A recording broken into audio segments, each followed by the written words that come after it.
He only noticed her when another man made her laugh. The Mafia boss, who never looked at his secretary, not once in a year, stopped in the middle of the corridor, eyes cold, because she smiled at someone else. And in that second, everyone in that office knew. She had just become his problem. The morning sun hit the glass of Vitale Holdings like gold on steel. Inside, everything gleamed. The polished floors, the black marble reception, the sharp rhythm of heels echoing down the corridor. And yet, amid all that shine, there was a girl who went unnoticed. Emily Walker, 24, sat behind her small desk on the 21st floor. The floor no one lingered on unless they were brave or foolish enough to deal with the man who owned it. She kept her hair tied back neatly, her clothes simple but clean. Her job wasn't glamorous. She handled calls, schedules, coffee orders, and the kind of silence that came when Lorenzo Vitale walked through the hallway. Everyone else looked busy when he appeared. She just looked down. He was impossible not to notice. Tall, impeccably dressed, his Italian accent softened by New York but never erased. People said he smiled once every leap year, and that when he did, it meant someone else's life was about to change. Emily had worked for him for a year. He'd passed her desk hundreds of times. Not once had he really seen her, but she had seen him every day. And she was in love with a man who didn't know her name. That Monday started like any other. Emily arrived early, straightened the stack of folders for the morning meeting, and typed up minutes that no one would read but everyone would need. She'd heard that Mr. Vitale had just come back from a week in Miami. Business, which in his world meant things better left unsaid. At 8:42 a.m., the elevator doors opened with a chime. Two men in dark suits stepped out first, scanning the corridor. Then came him, Lorenzo Vitale. The air changed. People stopped talking. He moved like time itself had to make space for him. Calm, controlled, dangerous in ways that didn't need words. His watch gleamed. His eyes didn't linger. He didn't need to speak to command silence. Emily stood as he approached, her heart racing even though she'd done this 100 times. "Good morning, Mr. Vitale," she said softly. He nodded, eyes still on his phone, walking past her without a glance. It stung, just like it always did, but she smiled anyway, pretending it didn't matter. Minutes later, another voice broke the silence. "Hey, morning, Em." Ethan Parker leaned over her desk, tall, sandy-haired, with a grin that could light up a windowless room. He worked in the company's security division, second floor, but lately he'd found excuses to check systems up here. "You beat me here again," he said. Emily smiled, grateful for the normalcy. "I live 10 minutes away." "You? You probably rolled out of bed 5 minutes ago." "Guilty," he laughed. "But I brought bribes." He held up a coffee. "1 cream, 2 sugars, right?" She blinked, surprised. "You remembered?" "I pay attention," he said, grinning. "Unlike some people around here." Emily laughed, a small, real laugh that made her eyes soften. "Thanks, Ethan." He handed her the cup, teasing, "You know they should pay you double for putting up with that guy's moods." "Who, Mr. Vitale?" she said, lowering her voice. "He's not so bad." Ethan raised a brow. "You're defending him?" "I'm just saying. Maybe he's not what people think." "Maybe," Ethan said, "but he could at least learn to say good morning." And then, because fate is cruel and timing even worse, Lorenzo walked out of his office at that exact second. He didn't stop right away. He didn't speak. He just looked. For the first time in 12 months, Lorenzo Vitale saw her, really saw her. The sound of her laughter hit him like a strike to the chest. He wasn't used to that sound in this place. Light, warm, alive. It didn't belong in his world. And it sure as hell wasn't meant for another man. From where he stood, just inside his office doorway, he saw Ethan leaning on her desk, her eyes sparkling, her lips curved in a smile that didn't exist for anyone else. Something inside him tightened, sharp and unfamiliar. Marco, his right-hand man, noticed immediately. "Boss?" Lorenzo didn't answer. His gaze stayed locked on her. "Everything okay?" Marco asked carefully. "No," Lorenzo said quietly. "Who's that man?" Marco followed his eyes. "Parker. Security. Good employee. Clean record. Not for long." "Excuse me?" Get him out of my sight. A few minutes later, the sound of heavy steps echoed across the floor. Ethan turned to see Marco walking toward him, calm but deliberate. "Mr. Parker," Marco said evenly. "The boss needs you downstairs." Ethan frowned. "Me? Why?" "Because you're standing where you shouldn't." Ethan hesitated, glancing at Emily. "I'll catch you later, okay?" "Sure," she said softly, watching as Marco escorted him toward the elevator. When the doors closed, the office felt colder. Then she heard another voice. "Miss Walker." Her heart jumped. Lorenzo stood by his door, one hand in his pocket, his gaze sharp and unreadable. "Inside," he said simply. She stepped into his office, feeling like she'd just entered another world, one built on power and silence. He closed the door behind her. "Sit," he said. She obeyed, clutching her notepad even though she didn't need it. He didn't sit. He walked slowly around the desk, stopping behind her chair. "How long have you worked here?" "A year, sir." "And how many times have you been late?" "Never." "Good." He circled around until he was facing her. "Then why," he said quietly, "do I see you wasting company time flirting with my staff?" Her eyes widened. "Flirting? I wasn't." "You were smiling." "I'm allowed to smile." "Not like that." She blinked, confused. "Excuse me?" He leaned forward, both hands on the edge of the desk. "When I walk through this floor, I expect focus, discipline, respect. Not—" He stopped himself, jaw tightening. "Not distractions." Emily swallowed hard. "With all due respect, Mr. Vitale, Ethan was just being nice." "That's exactly what I don't want," he said through clenched teeth. Her voice trembled, part anger, part disbelief. "So I can't even talk to people now?" He took a step closer, eyes burning. "You can talk to anyone you want, outside this building. But here, you work for me, you look at me, you answer to me." Her pulse raced. "Why does it matter to you who talks to me?" "Because," he said, lowering his voice until it was almost a growl, "the second you smiled at someone else, I couldn't think straight." The silence that followed was heavy and dangerous. She stared at him, her breath shallow. "What are you saying?" He exhaled slowly, fighting himself. "I've ignored you for months, Miss Walker. I told myself it was better that way, safer, cleaner. But now—" His hand brushed her cheek, gentle but unshakable. "Now it's too late." Her heart stuttered. "Too late for what?" "For me to pretend I don't want you." He kissed her, not polite, not planned, but raw and hungry. The kind of kiss that felt like it had been building for months behind every unspoken word, every glance he refused to give her. Emily froze, then melted into it, her hands finding his shirt, her breath lost. When he pulled back, both of them were shaking. "This can't happen," she whispered. "It already did," he said softly. She stood, trying to catch her breath. "People will talk. Let them. You'll ruin your reputation." He smirked faintly. "I don't have one worth saving." He reached for her again, his fingers tracing the line of her jaw. "You have no idea what you've done to me, Emily." "Then tell me."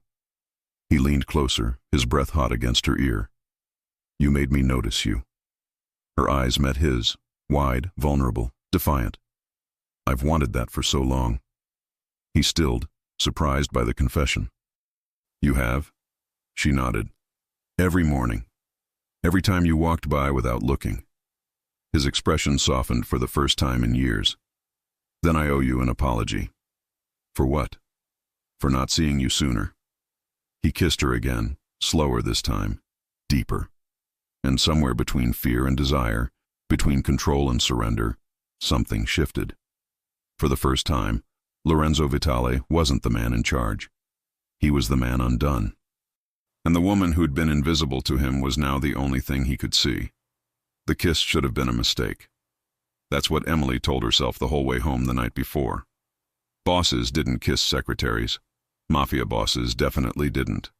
Men like Lorenzo Vitale didn't risk reputation, business, power, not for a girl who spent her day answering phones and scheduling meetings. But then she remembered the way his hands framed her face. The way his voice dropped when he said, "You made me notice you." That wasn't a slip. That was a decision. And men like him didn't make small decisions. So when she woke up the next morning, she wasn't afraid. She was trembling, but not with fear. With that dizzy, dangerous hope that hits a woman when the man she always wanted finally wants her back. She dressed more carefully than usual. Not sexy, she was not stupid, but softer. A cream blouse, pencil skirt, hair up but with a few strands loose. She looked at herself and whispered, "Don't make it obvious. Don't be weird." Then she went to work. The building was busier than usual. 2 black SUVs were parked outside, which meant Lorenzo was in earlier than expected. Emily rode the elevator up with 2 women from finance who were whispering about something. And then security took him downstairs. One of them said, "Who, the cute one?" "Yeah, Parker." Emily's stomach dipped. They noticed. Of course they did. Offices were jungles. Nothing stayed invisible for long. When the doors opened on the 21st floor, she already felt every pair of eyes. People didn't stare straight at her. No, they peeked. From desks, from open doors, from behind monitors. Because yesterday, the boss had called her inside and closed the door. Because yesterday, Marco had taken Ethan away. Because yesterday, something changed. She walked to her desk. It was different. Her old computer was gone. Her chair was gone. Even her little plant was gone. She blinked. "What?" "Miss Walker," a voice said behind her. She turned. The floor manager, Mr. Hayes, stood there looking nervous. "Good morning. Your station has been moved." "Moved where?" Hayes swallowed. "To Mr. Vitale's office. He requested you full-time. Executive assistant position." Emily's heart hammered. "Full-time? In his office?" "Yes, effective today." She tried to stay calm. "Is there a problem with the way I was working out here?" No. Hayes glanced toward the glass-walled corner office where Lorenzo worked. "It's not a complaint. It's a preference." "A preference. Lorenzo's preference." She nodded. "Okay, I'll go in." She picked up her bag, that was all she had left now, and walked to the glass door. She could feel people watching. She could practically hear them thinking. What did she do? How did she get in there? Did she sleep with him? Only one of those was half true. She took a breath and knocked. "Come in," his voice called. His office looked different in the morning. Sunlight spilled over the dark wood, catching on the steel edges of his shelves. He sat behind the desk, suit jacket on, tie perfect, every part of him controlled. If she hadn't felt his mouth on hers the day before, she would have thought she'd imagined it. His eyes lifted the second she entered, and for a man who ruled with silence, the look he gave her said a lot. "Morning, Emily," he said. "Not Miss Walker. Emily." "Good morning," she answered, closing the door behind her. He gestured toward the chair and the small workstation set up near his side of the office. Not outside, not in the hallway, but inside to his right, where he could see her. "That's yours." She stared. "You moved me in here." "I told you yesterday," he said simply, signing a document without looking down. "You work for me now." She took a few steps toward the desk. "Lorenzo, everyone already noticed. They were supposed to." She blinked. "What?"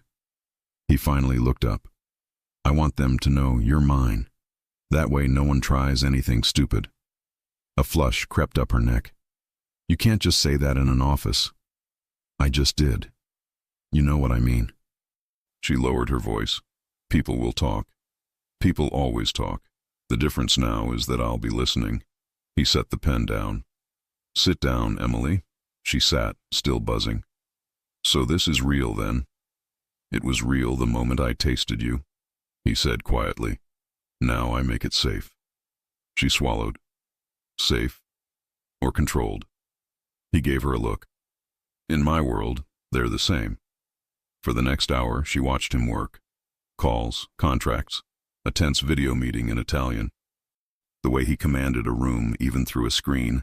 The way men twice his age called him sir. It was like watching a storm that learned to wear a suit. Between calls, he would glance at her. Not long, not soft, just checking. Making sure she was there. Making sure no one else was. At 9:30 there was a light knock. A junior assistant stuck her head in. "Mr. Vitale? HR sent the file for—" Her eyes fell on Emily. "Oh," the girl said. "You're here." Emily smiled politely. "Yes." The girl's gaze flicked back to Lorenzo. "Should I leave it with her?" "You leave it with her," Lorenzo said. "Anything for me goes through her." The girl nodded quickly, dropped the folder, and disappeared. Emily turned to him. "You really are doing this?" "Yes." "You really promoted me?" "Yes." "You really don't care if the entire floor knows you asked for me?" He leaned back, watching her. What part of "I saw you and now I can't ignore you" was unclear. Her heart did that stupid skip again. At 10:15 the intercom buzzed. Marco's voice. "Boss, Parker's on the floor again." Emily's head snapped up. Lorenzo's jaw tensed. "Why?" "Said he needs to update the firewall on your level." "Does he?" "No." Lorenzo looked at Emily. She was already anxious. "Let him up," Lorenzo said. "I'll handle it." A minute later, Ethan appeared at the office door. He looked between Lorenzo and Emily, confusion and concern flickering over his face. "Hey," he said gently to her. "You good?" Before she could answer, Lorenzo's voice cut through the room. "Mr. Parker." Ethan straightened. "Sir, you seem to have trouble staying on your floor." Ethan licked his lips. "With respect, I was just checking on Emily." "You don't need to check on her," Lorenzo said. "That's my job." Ethan frowned, eyes moving from one to the other. "Is everything okay?" Emily wished she could make him disappear without consequences. He was kind. He'd seen her before anyone else. But he was standing in the middle of a line he didn't know existed. "It is," she said quietly. "You don't have to worry." Ethan's brows pulled together. "I kind of do, actually. This building isn't exactly—" "Parker," Lorenzo said sharply. "I'm going to make this very clear. Ms. Walker works for me. Her desk is in my office. If you need to talk to her, you go through me." Ethan stared at him. "With respect, sir, that's not how HR protocols—" "Do I look like HR?" Silence. Ethan swallowed. "No, sir." "Good. Then don't tell me how to run my floor." Ethan glanced at Emily again, and there was something in his eyes. Disappointment, maybe, or worry. "If you need anything—" "She won't," Lorenzo said. "You can go." It was a dismissal. Ethan knew it. He clenched his jaw, nodded once to Emily, and left. The second the door closed, she turned on Lorenzo. "You didn't have to talk to him like that." "Yes, I did. He was being nice. He was being interested." "So?" she challenged. "I was invisible for a year. Someone finally saw me." Lorenzo stood, slow and dangerous. "I saw you." After he did. He didn't like that, not one bit. He walked around the desk until he was right in front of her chair. "Does that matter to you?" he asked, voice low. "Who saw you first?" She looked up at him, eyes shining. "It mattered for a long time. And now?" She took a breath. "Now I just want it to be you." That changed everything. His features softened. Not much, but enough that she could see the man under the boss, the man who'd been fighting this. He reached down, tilted her chin up. "Then don't smile at him like that," he said softly. "Smile at me." She almost laughed. "We're at work." "I know. You can't kiss me here." "I know." "Then what do you want?" His eyes darkened. "I want you to remember, every second you're in this office, that you belong to me now, not as an employee, as mine." Her breath hitched. He let his thumb trace the corner of her mouth, subtle, intimate, hidden from the glass by the angle of the room. "And I want everyone out there to start figuring that out." By lunchtime, the floor already had. 2 analysts walked by, pretending not to look in. A woman from legal slowed down to check the view. Someone in the hallway whispered, "She's in there with him, alone." Emily felt the weight of every look, but every time she glanced at Lorenzo, she saw the same thing. He didn't regret it. At 1 p.m., He had a meeting on the 23rd floor. Before he left, he turned to her. You stay here. I can take notes. No. His gaze was firm. I don't want you walking around the building right now. Because of the looks? Because someone asked for your name yesterday. We still don't know who. His jaw flexed. Until I do, you don't walk alone. She swallowed. Okay. He came closer, as if he couldn't help it. You good? She nodded. He cupped the back of her head, fingers in her hair for just a second, a touch no camera would catch, but that she'd feel for hours. Text me if anyone bothers you. You'll be in a meeting. I'll still answer. Then he left. The moment he did, it started. 2 women from accounting walked in. Hi, Emily, one of them said, too sweet. We just wanted to drop off some signed forms. For Mr. Vitale. Oh, sure, you can leave them here. The other woman leaned in. So, how is it in here? Emily blinked. Excuse me? Sitting with him, being the boss's girl. I'm not. Oh, don't worry. We're not judging. The first one said, eyes glinting. Everybody knows he's intense. We just didn't think he did office girls. The words stung more than Emily expected. I got promoted, she said quietly. That's all. Right, one of them said. Promoted. They left giggling. Emily sat there, heat burning behind her eyes. This is why he wanted to keep me close, she realized. This is why Mafia men don't date normal women.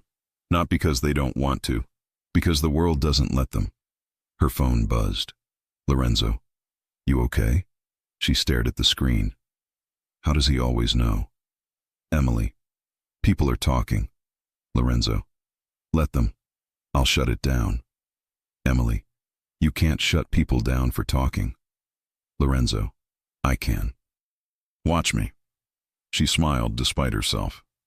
When he came back at 2:30, the mood on the floor shifted again. He walked straight in. How bad? He asked. She shrugged. Nothing I can't handle. That's not what I asked. She sighed. They're just surprised, wondering why you chose me.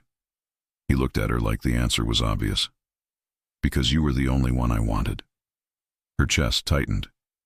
Lorenzo. He sat on the edge of his desk, facing her. Listen to me. I need you to understand this part. This isn't a fling.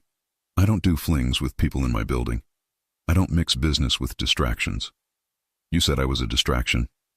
He smiled slow. You are, and I'm keeping you anyway. She laughed, a little breathless. That's not very professional. I'm not a very professional man. Yes, you are. He tilted his head. Not with you. Her cheeks warmed. Then his expression changed. Darker, more serious. But because I chose you, some people will see you as a way to get to me. That's the part I hate. That's what that package was about? She asked quietly. Them wanting to know who I am? Yes. His voice dropped. And it means we move to the next step. What step? Protection. He opened a drawer, pulled out a sleek phone, similar to the one Marco had given her in the other version of the story. This is your line. Encrypted. You answer me on this first. She took it, fingers brushing his. You really think it's that serious? I know it is. He paused. The minute I looked at you out there, someone else did too. I can't undo that. I can only make it clear that touching you is the same as touching me. She stared at him. You'd go that far? He didn't even blink. For you? Yes. The room went quiet. He reached out, tucking a loose piece of hair behind her ear. You said yesterday you were crazy about me. He said softly. I was. She whispered. I am. Then believe me when I tell you. I am not letting you go. She swallowed. Even if it causes problems here? It already did. He smirked. Might as well enjoy it. She laughed, the tension breaking. You're impossible. I'm in love, he said before he could stop himself. Her eyes widened. You, what? He inhaled sharply, as if realizing what he'd just said, but he didn't take it back. I tried to ignore you. I tried to keep you out there behind the glass. I tried to pretend I didn't hear you laugh with him." His eyes burned into hers. "It didn't work. So now I live with it. And you stay with me." Her throat closed. No one had ever said that to her. Not like that. Not a man like him. She stood slowly, walked to him, and rested her forehead on his chest. "Okay," she whispered. "Then I stay." His arms wrapped around her instantly, like he'd been waiting his whole life to hold something that was his for real. Outside the glass, the office hummed. People pretended not to look. Rumors kept moving. But inside that room, a line had been drawn, clear and dangerous. From that day on, everyone in Vitale Holdings would know. The boss's weakness had a name, and someone out there, watching, was going to use it. By Wednesday, everyone in Vitale Holdings knew two things. One, the girl from the old front desk didn't sit there anymore. Two, and if you said her name too loud, the boss looked up. Office gossip spread faster than financial reports. People pretended they weren't curious, but eyes lingered every time Emily crossed the hallway to the copy room or brought coffee back to Lorenzo's office. Some women rolled their eyes. Some men stared too long. A few people whispered that it wouldn't last. They were wrong. Because Lorenzo wasn't acting like a man having a thing with an employee. He was acting like a man who had already decided. And that made her valuable, not just to him, but to anyone watching him. That morning, he made her sit closer than usual. His office was large enough that she could have been at her own little station near the window, but he pointed to the visitor's chair on the side of his desk. "Here," he said. She laughed softly. "You want me right next to you now?" He didn't look up from the contract he was signing. "I always did. You're really bad at hiding it." "I stopped trying." He finally glanced at her. "Sit." She sat, close enough that her knee brushed his thigh under the desk, close enough to smell his cologne, close enough that, if she leaned just a little, she'd be in his lap. He noticed. His hand slipped under the desk, found her knee, and rested there deliberately. Not by accident. Not as a casual touch. As a promise. She inhaled sharply. "Lorenzo, we're at work." He kept reading. "I'm working. You're touching me." He squeezed lightly. "I'm allowed to touch what's mine." Her cheeks burned. "Someone could walk in." "They won't," he said. "Marco's outside." "So you planned this?" "I plan everything." He didn't move his hand. It stayed on her leg, warm, possessive, dragging fire up her skin. Not high, not indecent, just enough to remind her that the boss who used to ignore her now wanted her under his hand, within reach, where no one else could look too long. "Do you like it?" he asked casually, eyes still on the paper. She swallowed. "Yes." "Good." He signed his name. "Then don't fight me on it." She wanted to tease him, to tell him he was overbearing, but the truth was, she'd dreamed of this. Not just the big moments, not just kisses in private. She'd dreamed of this exact thing. Him working, her beside him, his hand on her leg like it belonged there, like she belonged there. That was the problem. She liked belonging to him. At 10:07, the intercom buzzed. "Boss," Marco said, voice tighter than usual. "We've got a delivery for her again." Lorenzo's hand froze. Emily stiffened. "For me?" "Yes, sir," Marco continued. "No sender. Different courier." Lorenzo removed his hand from her leg and stood, the shift in him immediate, from lover to leader in one breath. "Bring it to the private conference room. No one else touches it." "Yes, sir." He turned to her. "Stay here. I want to see." "No." His eyes were ice now. "You stay where I can lock the door." Her stomach dropped. "Lorenzo, what is it?" "It's someone testing me," he said. "And I'm done letting them." He walked out, closing the office door behind him. Through the glass, Emily could see the tension ripple through the floor. Security moving, Marco walking fast. A few employees pretending not to be terrified. She stood up, staring through the blinds. She could see the conference room across the hall. Marco opened a plain white box with gloved hands. Lorenzo stood beside him, expression cold. He looked at whatever was inside, his jaw clenched. Then he looked straight at her. She knew in that instant it was about her. He was back in seconds. This time he locked the door. Her voice shook. "What was it?" He didn't answer right away. He walked to her, took her face in both hands, and searched her eyes like he was checking if she was hurt. "I'm fine," she whispered. "Just tell me." He exhaled slowly, then said it. "Someone sent a picture of you." She blinked. "Of me?" "Outside the building, last night." His voice dropped. "You were wearing the blue coat." Her breath left her. I was. They're watching you." She felt ice in her veins. "Because of you. Because of us," he corrected. "Because they saw me move you into my office. Because they saw me send a car for you. Because they realized I finally have something I care about." She stared at him. "What did the message say?" His eyes darkened. "Doesn't matter." "It does. It said, 'Pretty girl for a man like you.'" She swallowed hard. "It's not a threat yet," he said. "It's a poke. They're trying to see how I react." "How do you react?" she asked quietly. He cupped her cheeks, thumbs stroking her skin, softer now, the boss melting into the man. "I react by not giving them room to breathe. Lorenzo. And I react by doing this." He kissed her, not gentle this time, not slow, a hot, claiming kiss that said she is with me, even if no one else could see them right now. His hand slid to the back of her neck, his body closing her in against the desk. She rose on her toes, fingers clutching his shirt, letting him pour that anger, that fear, that possessiveness into her mouth. When he pulled back, both of them were panting. "This is why they're watching," he muttered against her lips. "Because they've never seen me lose control over anyone." She tried to calm her breathing. "You're not losing control." He gave a low, humorless laugh. "I kissed you in my office, Emily. You locked the door." "I never locked the door." She blinked. "Never. Never." That hit her like a love declaration. He brushed his nose against hers. "They can watch all they want," he whispered. "They won't touch you." "How can you be so sure?" "Because I'm going to make it known that touching you is declaring war on me." "That sounds dangerous." "It is." He kissed her again, slower now. "You still in?"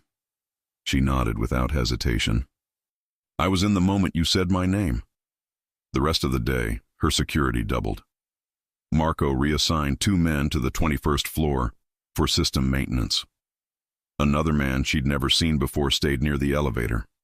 When she went to the bathroom, one of them discreetly followed the corridor and stood by the door.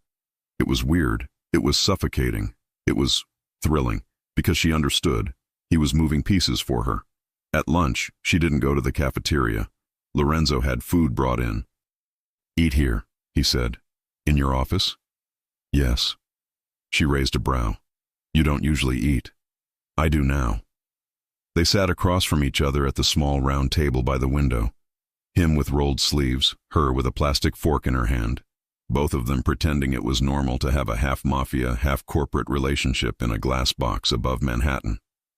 "Do you miss being out there?" he asked suddenly, nodding toward the hall. "With the other employees?" "Yeah." She thought about it. "I miss not being stared at. That will pass." "Will it?" He gave a small, crooked smile. "No." She laughed, shaking her head. "At least you're honest." "I told you. I don't hide what I want." Her eyes softened. "What do you want right now?" "You," he said without a second of doubt. "Closer." "Lorenzo, we have blinds." She blushed. "You can't." "I can. We're working. I'm the boss." God, he was impossible. But she stood and went to him anyway. He pulled her into his lap like it was the most natural thing in the world. Her skirt rode up a little, his arm circling her waist, his other hand cupping the back of her neck. He looked up at her like she was the sweetest problem he'd ever had. "You fit here," he murmured. "In your office?" "In my life." The words melted something in her. She kissed him first this time, soft, slow, grateful. He responded immediately, mouth opening under hers, one hand sliding up her back, pressuring her closer. The kiss deepened, turned warmer, turned into those little breaths that said, "I've wanted this for too long." His thumb stroked the side of her throat. "Emily, don't ever make me watch you smile at another man again." She smiled against his mouth. "Then don't ignore me again." He exhaled sharply. "Deal." At 4:00 p.m. the day shifted. Marco stepped in without knocking, which meant it was serious. "Boss, we traced the courier." Lorenzo's expression hardened. "And?" "He was paid cash. No cameras on the payer. But the IP from yesterday's inquiry matches an old contact." Marco glanced at Emily, then back at Lorenzo. "From the Rossi crew." Lorenzo's eyes went cold. "I thought they were done." "Apparently not." Emily looked between them. "Who are they?" "People who once tried to pressure me using someone close," Lorenzo said, voice flat. "Didn't end well for them. And now they're trying again," Marco added. "Because now you've got someone close again." The room went very still. Emily felt it. The shift from spicy office romance to real danger. This wasn't just jealousy. This was exactly what he'd been warning her about. The second he really saw her, so would his enemies. Lorenzo stood. "Okay, then we do it my way." He turned to her. "Pack a bag." She blinked. "What?" "You're not going back to your apartment." "For how long?" "Until I say it's safe." She stared at him. "Lorenzo, I can't just move into your place because someone sent a picture." "Yes, you can." His voice had that final tone again. "Because I said so, and because you don't understand what them sending a picture means." "Then explain it to me." He stepped closer, eyes locked on hers. "It means they know you exist.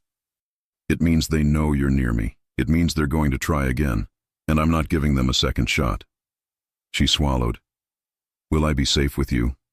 He didn't even blink. "You're safest with me." Then softer. "And I want you there." That broke the last of her protests. "Okay," she whispered. "I'll go." He exhaled, some of the tension leaving his shoulders. "Good girl." The word sent a shiver down her spine. Marco cleared his throat. "I'll take her tonight." "No," Lorenzo said. "I will." "Boss, I said I will." Marco nodded. "Understood." That night, the city was wet with a light rain. The black SUV pulled up to the private entrance of Lorenzo's building. He stepped out first, scanning, then took her hand and led her inside. It was the first time she'd walked into his world without sneaking, without being rushed, without being terrified. This time, she was being brought. His penthouse was all glass and shadow, warm light against dark wood, masculine but not cold. She turned in a slow circle. "You live like this," she whispered. "I live alone," he corrected. "Not anymore." He looked at her long enough for the words to sink in. He walked to her, lifted her chin, and kissed her, not like a boss stealing a moment, but like a man finally home. His hand slid around her waist, pulling her deep against him. She opened for him willingly, fingers curling into his hair, kissing him back with all the years she'd wanted him in secret. He backed her toward the window, city lights framing them. "You know what today proved?" he murmured between kisses. "What?" "That I was right to ignore you." She pulled back, offended. "Excuse me," he smirked, "because the second I didn't, the whole city found out I have a weak spot." She softened. "But you don't regret it." His eyes burned into hers. Not for a second. He kissed her again, slower now, tracing her lower lip with his tongue, hands big and warm on her back. It was more than desire. It was a man trying to erase fear from her body with his mouth. When he finally let her breathe, he rested his forehead on hers. "Listen to me," he said quietly. "You were invisible because I wanted you safe. Now you're mine, and it made you a target. That's on me. Lorenzo, I will fix what I broke," he said. "I will make them stop. But until I do, you don't walk alone. You don't go home." You don't answer numbers you don't know. You tell me everything." She nodded. "Okay." He kissed her temple. "Good." Then he said the thing that would hook any listener to the next chapter. "Because if they come for you again, I won't negotiate. I'll start a war." And Emily, standing barefoot in the penthouse of the most dangerous man she'd ever met, realized she wasn't invisible anymore. She was claimed, and the whole city was about to find out what that cost. Emily woke up to the sound of rain against glass and the faint murmur of a man talking somewhere down the hall. For a second, she forgot where she was. The bed was too big, the sheets too soft. The air smelled like cedar and smoke, Lorenzo's scent, clean but dangerous, like him. Then she heard his voice again, low, in Italian. She sat up slowly, the shirt she'd borrowed from him slipping down one shoulder. Her heart gave that nervous flutter that came every time she remembered the truth. She wasn't in her apartment. She was in his world now. She slid out of bed, padded barefoot toward the sound. His voice was calm, but there was steel underneath it. "No mistakes this time. If they touch her, I don't call. I don't warn. I burn everything they own." Emily froze in the hallway. He was on the phone, one hand braced against the kitchen counter, sleeves rolled, tie loosened. There were files spread across the table. Photos, maps, things that didn't belong in any normal office. He looked like sin and control wrapped into one body. Marco's voice came faintly through the line. "You're making this personal, boss." "It is personal." A pause. "Then we tighten security. I'll handle the cleanup." "Handle it fast," Lorenzo said. "They already sent 2 messages. I don't give them room for a third." He hung up and turned. She hadn't meant to be seen, but he noticed her instantly. "Couldn't sleep?" he asked softly. "I heard you," she said, walking closer. "You were angry." "I'm always angry," he said, forcing a smile that didn't reach his eyes. "No," she said gently. "Not like that." He studied her, still trying to stay the man she thought he was, the calm one, the untouchable one. But she'd already seen the storm. "You don't have to protect me from the truth," she said. "You told me this was your world, so show me." He sighed, rubbed the back of his neck. "You're too good for this world." "I didn't ask to be good," she said quietly. "I asked to be with you." Something in his chest cracked at that. He gestured to the table. "Come here, then." She walked over, looking down at the spread of files, photos of men, cars, a warehouse address, red marks like scars across a map of the city. "What is this?" she whispered. "People who think they can touch what's mine," he said. "I'm making sure they remember why they shouldn't." Her stomach tightened. "You're going after them. I'm stopping them. That's the same thing." He looked at her, calm, steady. "Not when you're me." She lifted her eyes to his. "And what if something happens to you?" "Nothing happens to me," he said. But the quiet fear in her voice made him soften. He reached out, brushed a strand of hair behind her ear. "You don't have to see this side of me." "I already do." He gave a humorless laugh. "You're still here." She met his gaze, firm. "Where else would I be?" That was all it took. The last thread of restraint snapped. He caught her waist, pulled her close until her palms pressed against his chest. "Every time you talk like that," he murmured, "I stop thinking about business." "Good," she whispered. He kissed her. Slow, deep, desperate. The kind of kiss that could make a war disappear. His hand slid to the back of her neck, hers tangled in his hair. He tasted like power and sleepless nights, and she gave in completely. When he pulled back, his forehead rested against hers. "You have no idea what you do to me." "Maybe I do," she teased softly. He smiled, the first real one she'd seen all morning. Dangerous woman. Learned from the best. The day didn't slow down.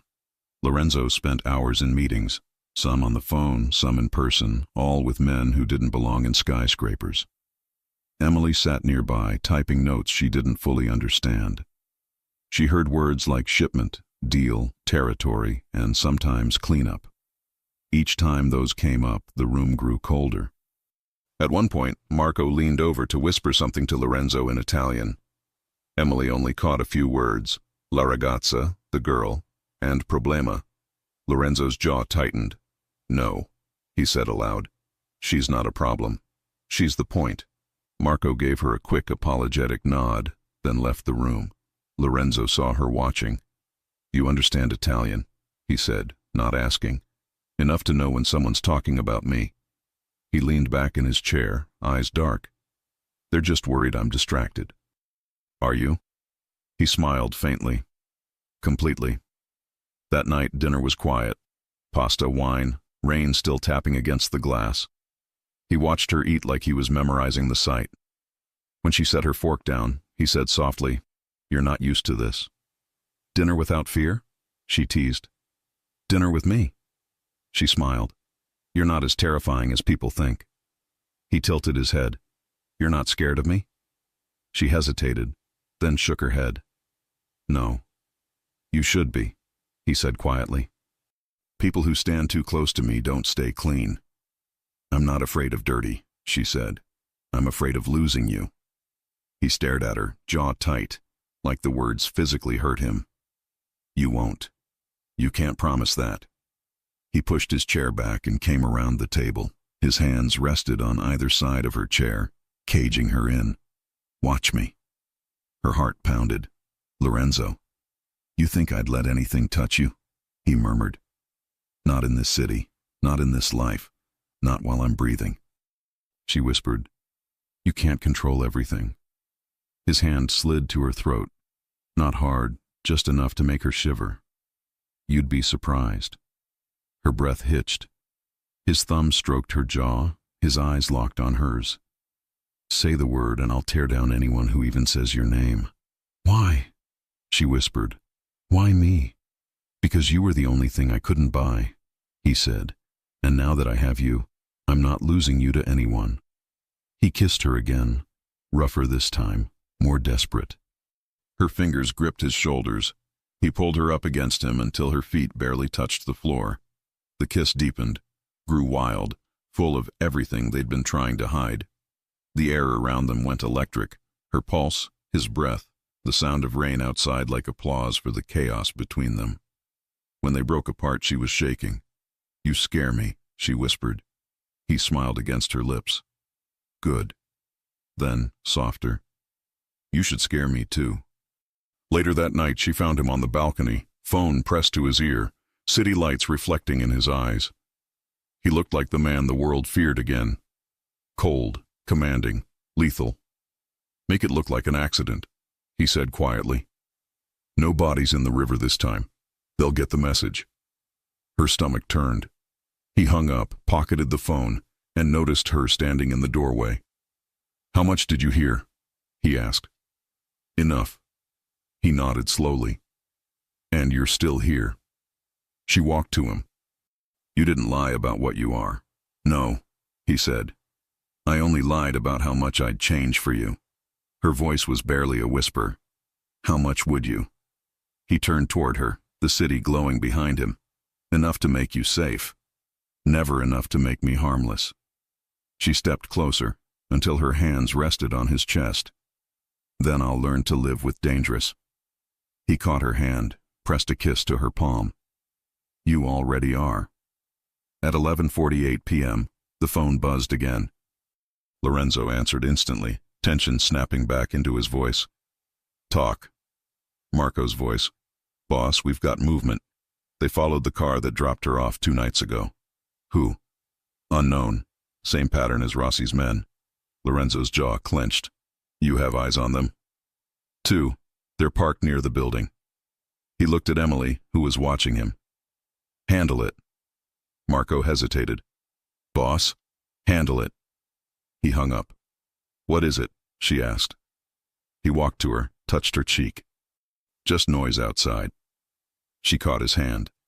Don't lie. He looked at her for a long moment. Some people still think they can scare me. Can they? He smiled faintly. Not if I scare them first.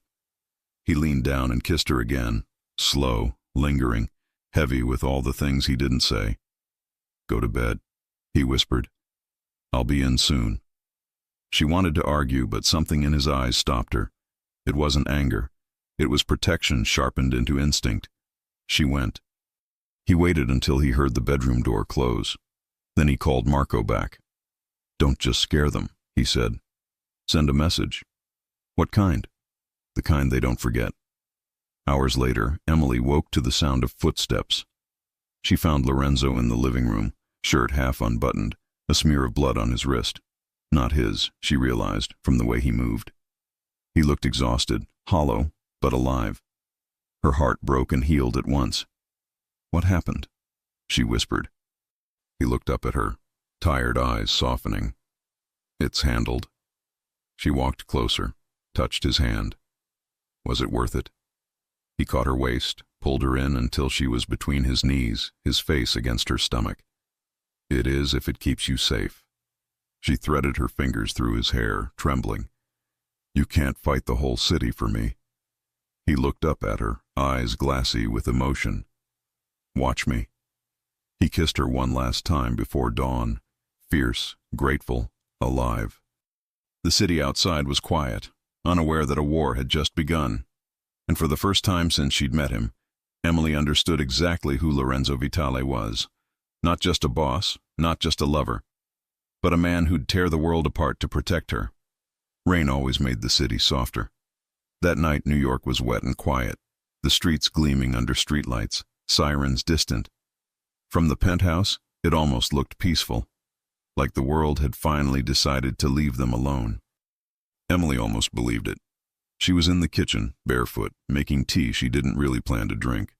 Lorenzo had told her he'd be in the office room downstairs for a quick call. Quick, in his language, could be 10 minutes or a war. She checked the time. 10:47 p.m. He'd been gone 20. She walked to the big windows looking over the city. A week ago she was taking the subway, answering phones, pretending she didn't care that he never looked at her. Now she was standing in his shirt, in his home, with his guards in the hallway because he'd said, "You're safest with me." She wanted to believe him. Her phone buzzed on the counter. Ethan. Her heart jumped. She hadn't heard from him since Lorenzo made it clear she was off limits. "Just wanted to check you're okay, Em. Heard some stuff around security. If you need help, I'm still around." She stared at the message, throat tight. He didn't owe her that kindness. He just didn't like seeing good people swallowed by bad worlds. She typed back, "I'm okay. Thank you. Things are complicated." 3 dots appeared. Then, "Yeah, he's not the kind of man people mess with. Be careful." She smiled sadly. "I am." She had just set the phone down when she heard it. A sound that didn't belong. Not a door, not an elevator. A thud, heavy, muffled, in the hallway. Her body went cold. "Lorenzo?" she called out. No answer. She moved toward the main hall. The lights were on, but the penthouse felt wrong. Too still, like someone was holding their breath. "Lorenzo?" Then she heard voices. Not his. Deeper, rougher, too many. Her heart exploded in her chest. She backed up immediately, like he'd taught her. If something feels wrong, don't freeze. Move. She grabbed the phone, ran to the side corridor that led to his bedroom, the one with the reinforced door. Before she could reach it, the front door slammed open. 3 men in dark clothes, masks, guns up. Emily gasped and bolted. "There!" one of them shouted. "That's her!" So it was about her. Again. She sprinted down the hallway, bare feet on polished floor, panic roaring in her ears. One of them fired. The shot cracked through the penthouse. Glass shuddered. A vase exploded near the wall. "Don't kill her!" another barked. "We need her alive!" Her stomach lurched. She reached Lorenzo's bedroom, slammed the door, twisted the lock. Her hands shook as she pulled the heavy dresser toward it. She'd never done it before, but adrenaline made her strong. Footsteps thundered down the hall. "Open the door!" a voice shouted. Emily grabbed Lorenzo's encrypted phone. Her hands were slick with sweat. She hit his number. He answered on the first ring. "Emily. Lorenzo. They're here. Where are you?" His voice dropped into that lethal register. "Your room. I locked it." "Good." She heard movement on his end. Gunmetal. Footsteps. "Listen to me. Don't open the door. I'm coming up." "They said they want me," she whispered, voice breaking. "They're not getting you." Through the door, bang, bang, bang. They were trying to break it down. She cried out, "Lorenzo!" "I'm on my way," he said. "Keep talking to me." "I'm scared." "I know, baby." The words slipped out, raw. "Keep your head down." The banging got louder. Wood cracked. The dresser shook. Then, outside, another sound. Different. Gunfire. Not theirs. His. Shouts. A body hitting the floor. Another shot. Cursing in Italian. Then his voice, closer. "You picked the wrong house." Emily sobbed in relief. Another shot. A man screamed. She heard Marco's voice too, furious. "You're not getting past this door." Then, silence. She didn't dare breathe. The handle on the bedroom door turned. "Emily, it's me." She ran to it, yanked the dresser just enough to open. Lorenzo pushed his way in, gun still in his right hand, shirt half open, hair messed, eyes blazing. He grabbed her and pulled her to his chest. "You okay?" he demanded, scanning her face, her arms, her legs. "Did they touch you?" "No," she cried. "No, I—" A shot rang out. Lorenzo spun, shoving Emily behind him. One of the attackers, bleeding but not down, had made it to the bedroom door and fired. The bullet caught Lorenzo in the side. It wasn't a cinematic slow-motion hit. It was real, fast, ugly. He grunted, staggered, but didn't fall. Emily screamed. "Lorenzo!" The gun clattered from his hand. The attacker lifted his weapon again, but Lorenzo was still Lorenzo. Even shot, he moved like a wolf. He lunged forward, grabbed the man's arm, twisted, slammed him into the frame. The gun fell. Lorenzo drove his fist into the man's face once, twice, 3 times, until he stopped moving. The hallway filled with footsteps again, this time friendly. Marco burst in with 2 men, guns up. "Boss! It's clear!" Lorenzo said through his teeth. "Secure the floor." Then, finally, he let himself drop to his knees. "Lorenzo." Emily fell with him, arms wrapping around him. Blood was already seeping through his shirt, warm and shocking against her hands. "Oh my God, you're bleeding." "It's fine," he hissed. "It's a graze." It was not a graze. Marco knelt, ripped the shirt. "That's not a graze." "I said it's fine." "It's not fine." Emily's eyes filled. "Don't fight him. Let him help." Lorenzo looked at her, and his whole face changed. The anger, the violence, it all melted. All that was left was a man who'd just taken a bullet in front of the woman he loved. He cupped her cheek with his clean hand. "You okay?" "I'm fine." "Say it." "I'm fine," she whispered, crying. He exhaled, relieved. "Then I can breathe." Marco pressed a cloth to the wound. Lorenzo grunted but didn't push him away. "Rossi's men?" Lorenzo asked. "Yes," Marco said. 3 inside, 1 downstairs. We got them. Any alive? 1. "Good," Lorenzo said, eyes dark. "I want him." Emily shook her head. "Lorenzo, please, no more tonight." He looked at her. "They came into my home, Emily. They aimed a gun at you. I can't let that go. If I let it go, they come back." She sobbed. "Why won't they stop?" "Because now they know I love you," he said simply. The words stunned her. Marco looked up, startled. He'd never heard him say it like that. But Lorenzo didn't take it back. He held her face in his bloody hand. "You asked me why it got worse. That's why. Because they saw I had something to lose. You don't have to say this now." "Yes, I do," he said, voice rough. "Because I got shot in front of you, and you're shaking, and you need to hear it." He swallowed, pain flashing in his eyes. "I love you, Emily. I tried to ignore you. I tried to keep you outside that glass wall, but I couldn't. And the second I pulled you close, they saw. That's on me." She cried harder. "I don't care." "You should." "I don't," she said fiercely. "I want you. Not the safe version, not the clean version. You." He closed his eyes like her words hurt more than the bullet. "Then listen to me," he said. "From now on, you don't question me when I say stay home. You don't argue when I say take 2 guards.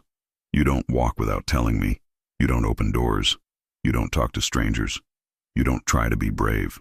He grabbed her wrist, holding on like a drowning man. You let me be the one who's not safe. You stay safe. That's the deal. She nodded through tears. Okay. Say it. I'll stay safe. Good girl. Marco glanced at him. We need to stitch it. Doc's on the way up. I don't need. You do. Emily said, voice firm now. You bled on my shirt. That somehow made him laugh, a pained, broken sound. You're bossy. I live with a mafia boss, she said. I learned. He looked at her like she'd just handed him the whole world. 15 minutes later, the private doctor arrived. One of those men who didn't ask how the injury happened. He stitched Lorenzo right there on the sofa, under Emily's watch. Lorenzo didn't make a sound, didn't flinch, eyes on her the whole time like she was the only anesthetic he needed. When it was done and the doctor left, the penthouse was quieter, but not peaceful. The air still held the echo of the attack. Emily sat beside him, legs tucked under her, fingers brushing his hair back. Does it hurt? Yes. Good, she whispered. So you remember tonight? He smiled weakly. You mad at me? I'm mad they got this close. That's on me. She looked at him. You keep saying that. Because it's true. A boss is only as strong as his control. I lost control when I kissed you in that office. I showed them where to hit. She shook her head. You got shot because you protected me. That's not losing control. That's love. His eyes softened. Really softened. Like all the weight in his body settled. You're not scared of me? He asked again, quieter. No. You're not scared of this? She glanced around. Guards searching, broken door, blood on the floor. Then back at him. I'm scared of losing you, she said. Not of being yours. He reached for her, pulled her gently onto him, careful of his side. She lay against his chest, listening to his heartbeat. Strong, steady, alive. He whispered against her hair. I won't let them touch you. Even if I have to start a war. You already did, she murmured. He smiled against her. Then I'll finish it. She closed her eyes, finally able to breathe.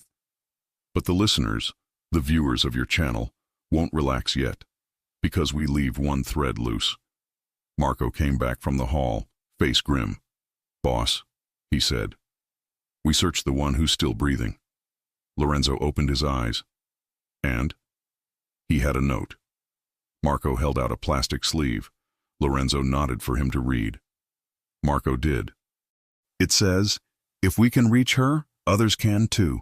Choose faster. Emily felt Lorenzo's body go rigid. What does that mean? She whispered. Lorenzo looked at her, eyes darkening again. The man, the boss, the lover all colliding. It means, he said, that keeping you here isn't enough anymore. Her breath hitched. What are you saying? I'm saying, he murmured, thumb stroking her cheek, that tomorrow I make it official. Official? How? He held her gaze. So everyone, friends, enemies, this city, knows you're Lorenzo Vitale's woman. And if they still come? He smiled, dangerous and in love. Then they'll learn what it costs. Morning came too bright for a night that bloody. Emily woke first. For a moment she just lay there watching him. Lorenzo was half on his back, one arm around her, the bandage on his side peeking from under the sheet. Even hurt, he looked solid, unshakable, the kind of man who didn't know how to stay down. She traced his jaw with her eyes. She'd spent months stealing glances at him from a distance, memorizing him without permission. Now he was in her arms, in her bed, in her life. He opened his eyes slowly, like he'd felt her watching. Hey, he said, voice rough with sleep. Hey, she whispered back. You okay? She smiled. You got shot. I should be asking you that. I've had worse. That's not comforting. He smirked, then winced slightly when he moved. She leaned in quick. Don't, she said. Let it heal. He watched her fuss over him, and something tender crossed his face. You really staying? he asked quietly. She blinked. What? Last night didn't scare you off. It scared me, she said. It didn't push me away. He exhaled, relieved. Good, because I meant what I said. Which part? You said a lot of things while bleeding. He smiled. The part about loving you. Heat rose in her cheeks. Say it again. He reached up, cupped her face, eyes steady on hers. I love you, Emily Walker. I tried not to. I failed. She swallowed. I love you too, Lorenzo Vitale. I never tried not to. That made him actually laugh, low, real, warm. He pulled her down, kissed her forehead, her nose, her mouth. Slow morning kisses, softer than the desperate ones from the night before, not claiming, keeping. When he pulled back, he was all business again, but lighter this time. We finish it today. She frowned. Finish what? This thing hanging over your head. Over us. He shifted up on the pillows. They hit my house. They went after what I love. I can't leave it open. Do you really have to go after them? Yes. Does it have to be violent? He thought about it. No. She was surprised. No? No, he repeated. Not if they understand I'm done playing. Sometimes you don't need to shoot. You just need to show who you're willing to burn for. And that's me. That's you. She bit her lip. What are you going to do? He looked at her like he was about to tell her a secret no one in his world ever got. I'm going to make it official. She sat up a little. Official how?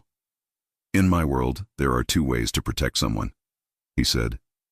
One is to hide them. I tried that. It didn't work. His eyes burned into hers. The other is to tell everyone she's mine, publicly. So even my enemies know. If they touch you, they sign their own death. Her heart pounded. Publicly? With your people? With everyone, he said. My people, my allies, the companies, the ones who handle the other side. I'm going to tell all of them that you are under my name. Her breath caught. Isn't that dangerous? It's the safest thing I can do now, he said. Because they already know you exist. The secret part is gone, so I don't waste time pretending. I crown you instead. She almost laughed at the word. Crown? He smirked. You want me to use another word? No, she said, cheeks warm. I like that one. He reached out, fingers grazing her chin. You okay being the Mafia boss's woman? I've been that since the day you got jealous, she said. You were just slow to announce it. That made him grin. Then get dressed, he said. It's going to be a long day. The announcement didn't happen in a ballroom. It didn't need chandeliers. It happened in a private floor of one of his buildings, blinds closed, security tightened, with a long table and too many men who'd kill for him, or against him, depending on who paid more. Emily had never been in a room like that. These weren't office people. These were men who ran docks, unions, routes, clubs, fronts. Some wore suits. Some wore leather. All went silent when Lorenzo walked in, and all looked at her. Her heart stuttered. She wore a simple black dress, nothing flashy, hair down. Lorenzo had insisted on staying close, his hand at the small of her back, guiding her like she was the most precious thing in the room. Marco was already there, posted to the side, eyes scanning. One of the older men, gray hair, gold ring, lifted his brow. You brought company. Lorenzo didn't sit yet. He stood at the head of the table, keeping her just half a step behind him. I did, he said. This won't take long. Another man smirked. We heard you got busy last night. Lorenzo's eyes flashed. You heard wrong. I got attacked last night. The room shifted. And when someone attacks me, he went on, voice like gravel over glass, I ask myself why. This time, the why was clear. He reached back, took Emily's hand, and pulled her forward. They saw me look at her. The men looked at one another. One of them let out a low whistle. So it's true. Yes, Lorenzo said. It's true. She yours? Someone asked, testing. Lorenzo didn't blink. Yes. She know who you are? She knows enough. You know that paints a target, another man said. Not mocking, warning. Love is leverage. Lorenzo's jaw hardened. Not if you make it a line in the sand. Silence. Then he said it plainly like he was stating business. Her name is Emily Walker. She belongs to me. Anyone who touches her, talks about her, tries to use her, threatens her, or breathes near her with bad intentions, is saying they want war with me. He let that hang. Which means, he added, voice quieter, deadlier, they want war with all of you. That was clever. Even Emily saw it. He tied her safety to the whole network. Touching Emily wouldn't just piss off Lorenzo. It would disrupt business. Marco stepped forward. We've already handled the Rossi men who came up. He placed a folder on the table. This is what happens when you send people after the boss's woman. A few of the men opened it. Their faces changed. Some nodded. One even chuckled darkly. Okay, Vitale. Message received. Another man raised his glass. To the girl who finally made him human. Lorenzo almost smiled. Careful, I can go back. They laughed. But to Emily it wasn't funny. It was moving. This man, this feared, talked about, rumored man, had just told every dangerous person he worked with. She's mine, and if you want to keep doing business, you'll help protect her too. That was love in his world. He turned to her when the meeting ended. You okay? She nodded, eyes shining. You just told a room full of criminals you love me. He shrugged like it was nothing. They needed to know. Her voice was soft. I needed to hear. He leaned down in front of all of them and kissed her. Not long, but real. A statement. Now nobody could say it was rumor. Now nobody could pretend she was just a fling. After that, things calmed fast. Word traveled. Not just through the streets, but through the quiet channels that mattered. Vitale's woman was not a question anymore. It was fact. And because it was fact, no one tried again. The Rossi leftovers sent word too, through a middleman. No more moves. Smart of them. Lorenzo didn't answer the message. He just stopped watching the windows at night. He still kept 2 men on her when she went back to the company building. Yes, he let her go back, because she wanted to work. I don't want to be the boss's decoration, Lorenzo. Let me do my job. Fine, do it from my office. I knew you'd say that. Shut up and get in the car. People still whispered, but it was different now. Not gossip, respect, fear, curiosity. Some women rolled their eyes, but no one was cruel to her. Not after HR quietly reorganized 2 of the gossipy ones to another building. Ethan texted her once more. Guess I lost the competition I didn't know I was in. Stay safe, Em. He clearly would burn the city for you. She answered, thank you for seeing me first. And that closed that loop. Clean, bonito, sem drama. One night, about a week later, they sat on the couch in the penthouse. City lights flickering below. No guns. No shouting. Just music low in the background. Emily's legs were draped over his. He was in a black t-shirt, rare, and sweatpants, even rarer. He looked younger like that, softer.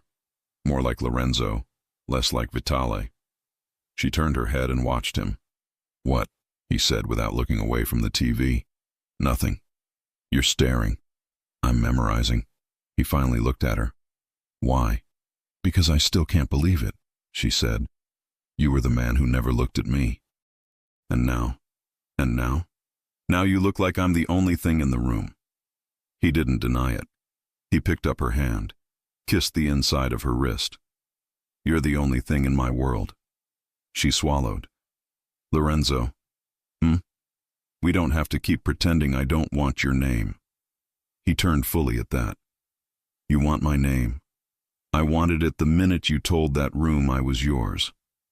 His eyes softened and lit up at the same time. You sure? It's a heavy name. I know, she said. But I carry your danger. I carry your guards. I carry your rules. I can carry your name.